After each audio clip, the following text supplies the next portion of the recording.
Last but not least, file number 7, Senate Bill 907.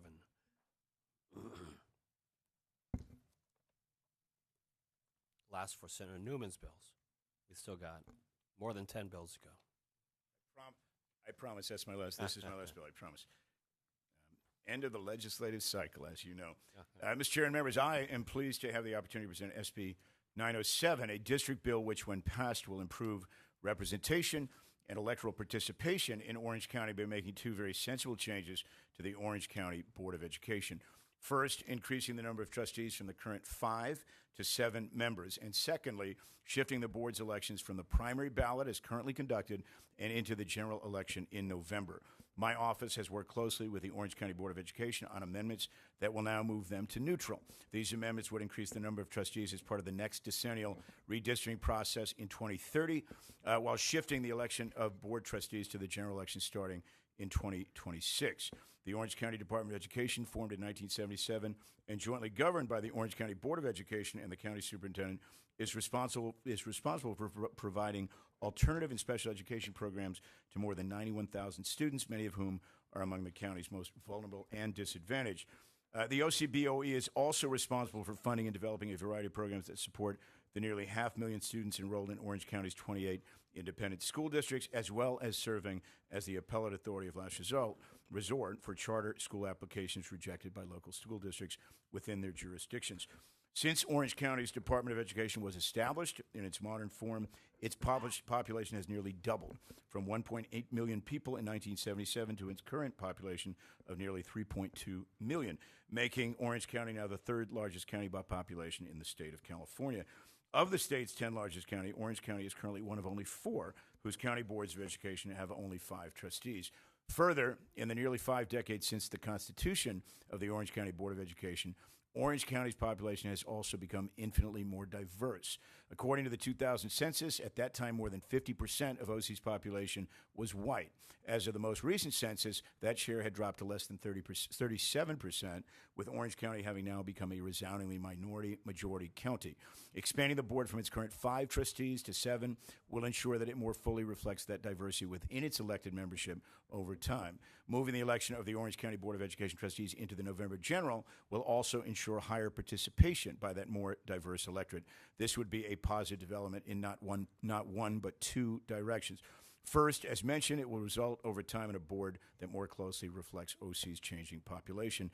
And secondly, just as importantly, including the vote for county board trustees on the November ballot will give voters a better opportunity to engage and connect with candidates and the eventual elected board members as part of the critical task of reconnecting residents to civic institutions like the Board of Education, about which they are increasingly disconnected and about which they are often quite misinformed. When it comes to important conversations around education and access, I would argue that this matters a great deal. Here to testify in support of the bill is Luca Grecu, a parent and the advocacy co-chair for the Capistrano School District, PTSA, the largest school district in Orange County and a member of 4th District PTA. I am respectfully asking for your aye vote today. Good afternoon. In 1816, Thomas Jefferson wrote, "I am certainly not an advocate for frequent and untried changes in laws and constitutions, but I know also that laws and institutions must advance and keep pace with time. The Orange County demographics have changed dramatically over the past 5 decades, yet the Board of Education of Orange County remains the same. As a PTA advocate for the past 10 years, I'm excited to share that the 4th District PTA, representing over 100,000 members, supports SB 907. It is an undisputable fact that the voter participation is higher in the general election than in the primaries. In my opinion, unless the goal is to suppress the voter turnout, there is no reason to oppose this change.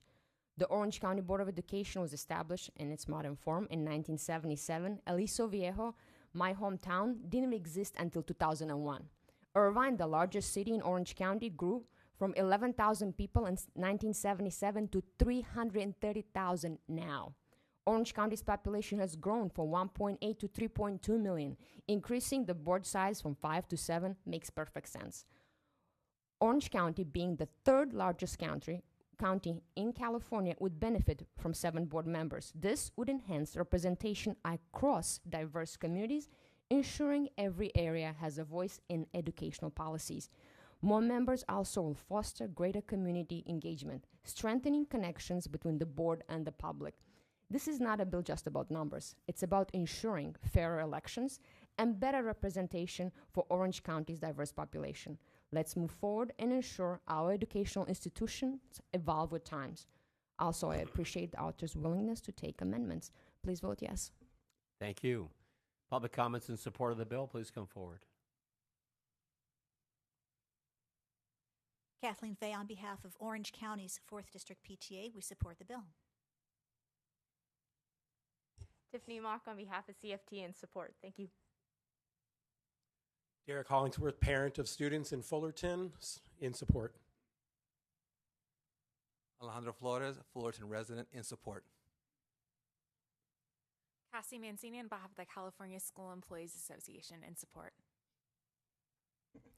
All right, seeing no further public comments in support of the bill, witnesses in opposition to the bill, please come forward.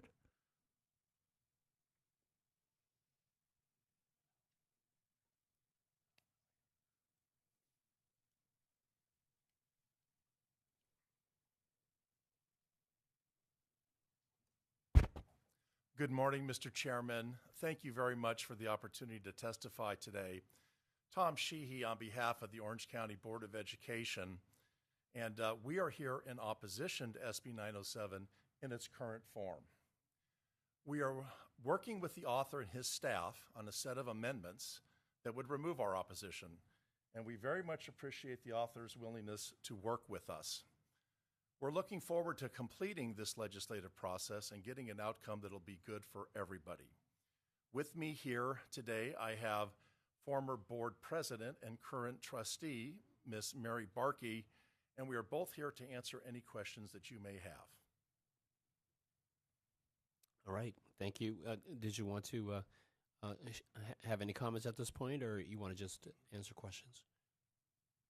Okay. We're good, Mr. Chairman. We're happy to answer any questions if there are any. All right, thank you very much. Public comments in opposition to the bill, please come forward.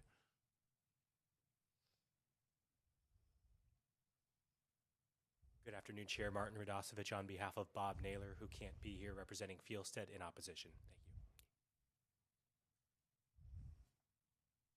Thank you. Hi, my name is Stephanie Goki. I represent Suncoast Prep Academy, and I'm opposed to this bill. Thank you. Lance Christensen, California Policy Center, and agree with Senator Newman that we need a just representation. When the bill is amended, we'll take a look at it and hope the legislature is adjusted just as accordingly to represent people of the state of California. Thank you. Hello, my name is Gladys Gonzalez. I am a homeschool high school graduate, and I am in opposition of this bill. We are the Garcia family from Lancaster, and we oppose SB 907.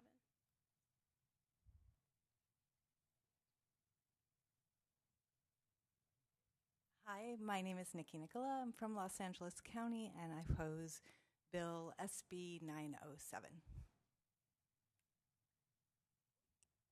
My name is Bailey Ackland, and I oppose SB 907.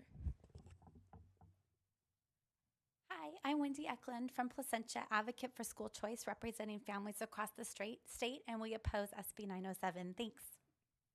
Thank you. Seeing no further public comments in opposition to the bill, bring it back to Mr. Alvarez. Thank you. I am in San Diego County, so I don't have all the information about Orange County, so I'd like to ask some questions to the author and to maybe the opposition.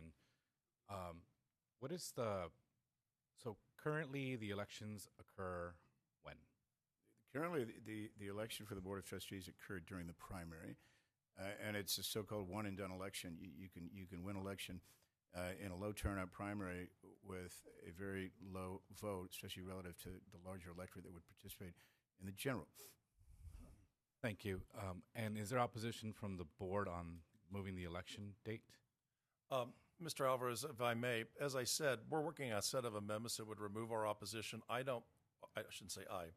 My client doesn't see the move to November as a major problem in the legislation. Thank you. the second thing you do is you'd go from, and this would be aligned to state primaries, I assume. No. So what the change? General elections of states. So Novembers of the Correct. years, I guess. Right. Exactly. So okay. Depending on the year, it's either 3 or 2. Right. But the election would take place in the higher turnout general election. Yeah. Thank you. What is the current? You talked about the demographic shifts in Orange County. What is the current demographic makeup of the board? Just out of curiosity. I'm going to let Ms. Shi answer, but sure. I want to make very clear that the intent here is not to change the current makeup. It's to ensure over time, most of all, that constituents have the assurance that this board is as representative as possible. But go ahead. No, I want to know what the current representation is. Sure, sure. Assemblyman Alvarez, thank you. Tom Sheehy again on behalf of the Board of Education in Orange County. There's 5 trustees currently. There is a Cuban American. There's a Jewish American, 2 females. There's a Caucasian medical doctor, and the president of the board is a Caucasian gentleman. And is there opposition from the board on going to 7 members? Is that one of the points of? Well, we're not going to negotiate amendments right here, right now. We are in discussions with the author on what could remove our opposition, and he is. The issue that we have raised all along, this is a public issue, so I'm not raising anything new. Mr. Newman's heard us testify this on multiple occasions. The problem with how his bill is in its current form and why we're still opposed is because under the provisions in his bill as it is today, if it were passed and sent to the governor and signed into law, it would trigger a mid-cycle redistricting because it would add 2 more trustee districts. So it would force my client to go back into the redistricting process. That would be, there's a number of problems with that. Number one, it would be very disruptive to the school system. Number 2, it would be very expensive. My client spent in total, following the Fair Maps Act, they spent $684,000. And we know that because we added up every invoice, every purchase order, and every receipt for late night pizzas for all those public hearings. So a mid-cycle redistricting is going to cost in the mid-hundreds of thousands, as the Senate Appropriations Committee said, and it will be very disruptive. So we're working with the senator on options to eliminate some of those issues. And we look forward to completing that process and having a good outcome for all. I'll let you respond, Senator. Let me be explicit. Go ahead. I'll let you respond, but the opposition, when you introduced yourself, you said you're here to answer questions. So I asked you a question. And we're not negotiating amendments. I'm asking you a question about, do you have opposition of going from 5 to 7?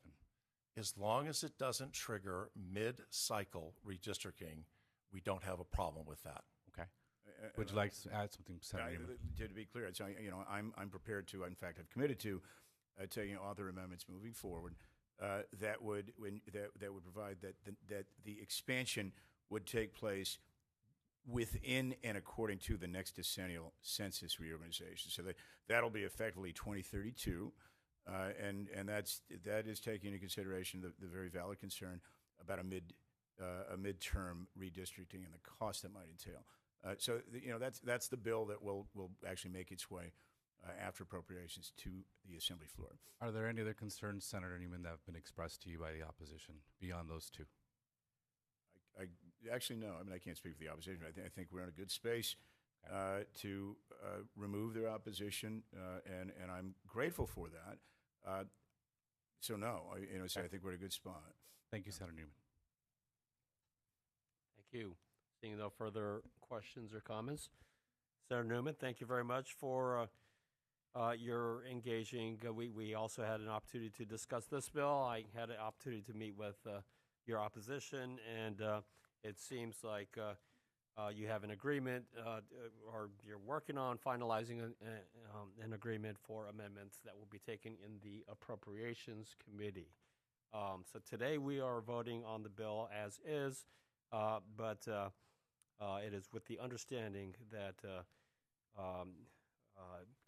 we are optimistic that you will be reaching a agreement where the Orange County Board of Education will be removing their opposition. I certainly appreciate, above all, your efforts, your intent to make the Orange County Board of Education more representative of the changing population of Orange County. Would you like to close? Thank you. I appreciate the progress we've made, and I'm grateful to the opposition for getting that point. Thank you to my witness and all the other folks who have participated in this conversation to validate the need for both of these changes. I want to make one thing clear, because I think it got muddy along the way. The intent here is not partisan. It is not political, nor is it specifically in relation to the sometimes fraught relationship between charters and public schools. What this is exactly what the chair articulated, which is an appropriate change, taking into account the size of the county since the original constitution of the Board of Education, and the changes in diversity. And the goal here is to have, over time, an elected board that is representative of that diversity and is accessible to every voter in the county by changing the election date to the general election. With that, let me reaffirm that we are going to take those amendments prior to the appropriations hearing and ask you for your aye vote today. Thank you very much. We have motion made by Mr. Alvarez, seconded by Vice Chair Flora. Madam Secretary, please call the roll. File item 7, SB 907. The motion is due pass to appropriations. Mayor Succi. Aye. Mayor Succi, aye. Flora. No. Flora, no. Addis. Alvarez. Alvarez, aye. Bonta, Hoover, McCarty. All right, 2-1. The bill is on call. Thank you very much. Thank you, members. Thank you, Chair.